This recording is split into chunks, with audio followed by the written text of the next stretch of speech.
मयूरभंज जिला मुरुडा ब्लॉक तथा बेतनटी और रासगोविंदपुर रेंज रे हाथी उपद्रव थमिबार ना नेउनाही।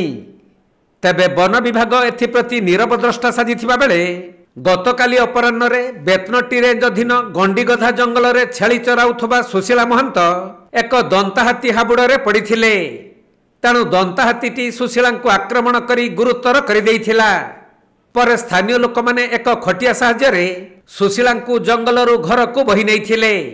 एहा परे आम्बुलेंस जुगे Baripada PRM medical college and hospital को पठा जाइछि। एही घटना संपर्क रे खबर पाई डेप्यूटी रेंजर ध्रुवेंद्रनाथ नायक और केसीपुर फॉरेस्टर कांचनमणि घटनास्थल रे आसी पहुंचीथिले।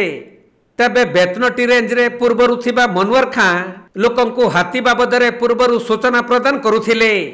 हेले नूतन भावे दायित्व ग्रहण करिथिबा डेप्यूटी रेंजर सठिक भाबरे दायित्व तुलाउ नथुबा स्थानीय लोकंक भितरे आलोचना हेउछि। सबुर भांगी जोंडा फोटा की बाबे हमरा बाधिया हो होइले लागे नै फोन बुझली लागछ नै फोन तोर गाटे केन